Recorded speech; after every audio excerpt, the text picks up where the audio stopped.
Bueno, esta presentación va dirigida a la profesora Lorena Delgado de la materia de estadística inferencial. En esta oportunidad vamos a hablar sobre tablas de contingencia.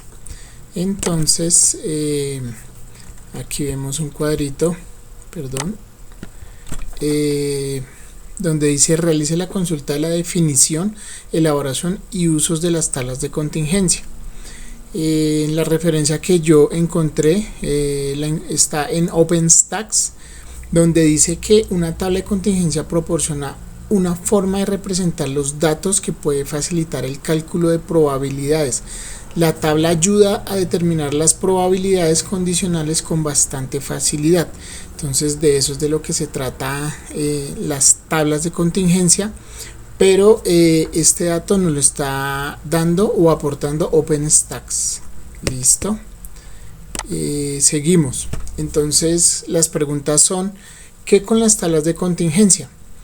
En mis palabras ya yo determino que sirven para asociar datos y números con el cual se puedan dar resultados, porcentajes, estadísticas y probabilidades. Digamos que es como para dar un resumen rápido, ¿no? ¿Para qué se usan las tablas de contingencia? Sirven para organizar los datos y números que finalmente muestran los resultados de unas variables o probabilidades. Ejemplos reales son los que se hacen, por ejemplo, en los estudios de mercado, los análisis de encuestas, que son las que pues mayormente lo hacen los políticos, y bueno, pero estas son probabilidades o estudios reales. ¿Cómo se construye una tabla de contingencia? Entonces yo aquí hago la imagen, pongo la imagen de cómo se puede organizar una tabla. Se monta la tabla. Por lo general creo yo que utilizan una tabla de Excel, y entonces utilizamos las columnas en donde van las variables independientes. Ejemplos: los géneros. Entonces hablamos de, por ejemplo, si es hombre, mujer, ¿sí? Y las filas que van las variables dependientes. Entonces estas dependientes son las que dependen precisamente de las independientes. Ejemplo, por ejemplo, los gustos musicales. Entonces cuántas personas, hombres les gusta el rock, mujeres les gusta la salsa, ¿sí? Entonces ya se empieza a organizar la tabla y finalmente se llena la tabla con cifras que nos arrojan resultados. Entonces aquí es donde ponemos ciertas cantidades numéricas en el resto de la tabla, en donde nos van a dar totales, una totalidad de, digamos en este caso, de personas. Y ya comenzamos como a hacer preguntas. Se pueden hacer muchísimas preguntas, clases de preguntas con esos datos que ya tenemos en la tabla, y ahí es donde empezamos a sacar los resultados.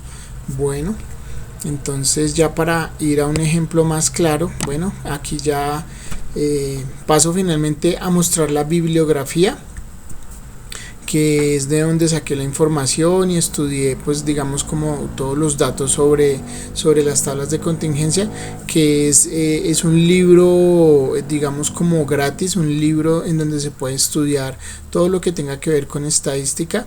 Se llama OpenStax, y también utilicé la ayuda de los comentarios y las explicaciones de la inteligencia artificial de Gemini. Bueno, ya para dar un ejemplo de lo que son las tablas de contingencia y cómo se utiliza, entonces aquí ya pasamos a un formato de Excel, en donde ya tengo pues como algo armado y una serie de preguntas, que es precisamente lo que nos puede colaborar muchísimo haciendo una tabla de contingencia. Y es porque cuando ya digamos que se forma el tablero, entonces podemos sacar varias preguntas relacionadas. No son solamente, o sea, se sacan las probabilidades, pero se pueden sacar muchas preguntas con estos pocos datos, digamos, en relación que hay existentes. En este caso yo puse el ejemplo de bebés, ¿sí? Niños y niñas. Y entonces lo que aprendí con las tablas de contingencia es que Primero acá tiene que haber un total, aquí vemos el otro total, entonces sería total de columnas, total de filas, en donde nos tienen que arrojar un resultado igual. Entonces en este caso, la segunda cosa que también aprendí es que puede que la tabla no nos arroje todos los datos de una vez, sino que nosotros tengamos que identificar o llenar el resto de los datos para completar la tabla.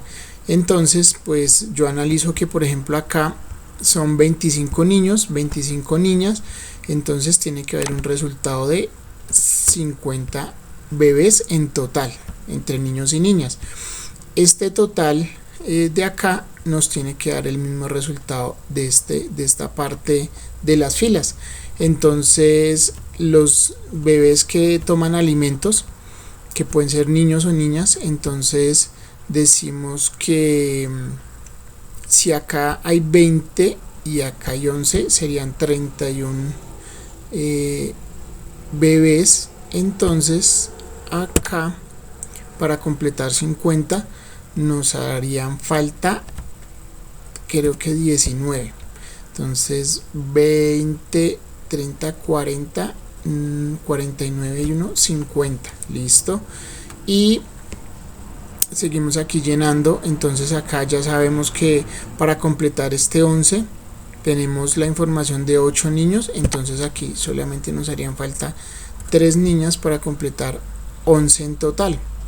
Y lo mismo acá, tenemos el dato de 10 niños, entonces nos haría falta el dato de 10 niñas para un total de 20. Entonces aquí ya realizamos la suma, en donde 10 más 8 más 7 nos da 25. De niños, bebés niños, acá bebés niñas tenemos 10 más 13 más 12 nos da 25. Entonces los datos son exactos, son reales. Y un total de niños y niñas bebés para 20 que toman leche materna. Los que toman leche de tarro son 8 y 3 correspondientemente para 11, y que ya toman alimentos sólidos, o sea que llegan a los 6 meses, entonces son 7 niños, 12 niñas para un total de 19.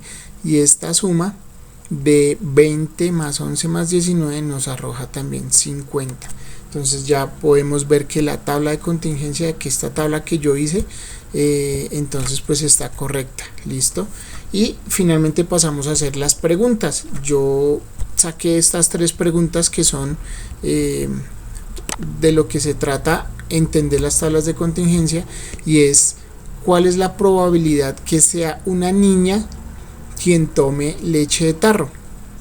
Entonces pues la pregunta es sencilla, dice que la probabilidad que sea una niña. Entonces por ejemplo acá puedo sacar de una vez la pregunta. Dice que la probabilidad que sea una niña, listo, quien tome leche de tarro. Entonces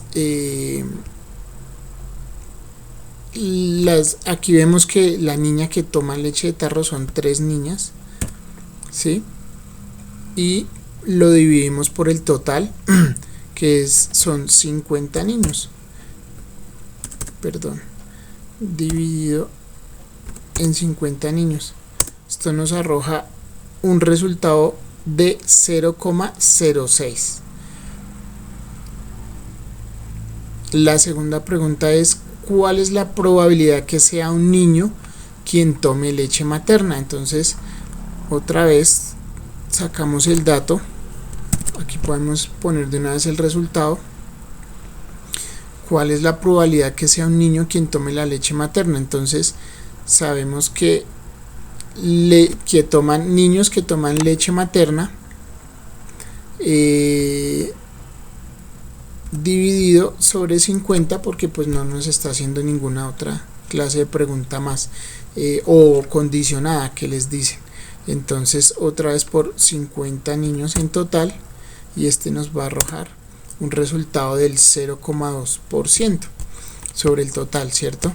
Y esta pregunta es otra que finalmente también aprendimos o se aprendió, y es que puede estar condicionada. Entonces dice: si se selecciona solo niños, entonces en este caso solo veríamos esta tabla de acá, de solo niños, ¿sí? Y vamos a sacar el resultado y entonces dice la pregunta, que es la condicional que tenemos, dice que qué probabilidad hay que ya consuma alimentos. Entonces ya son niños que ya consumieron leche, bien sea materna o leche de tarro, pero que llegaron a los 6 meses y ahora ya consumen alimentos sólidos, ¿cierto?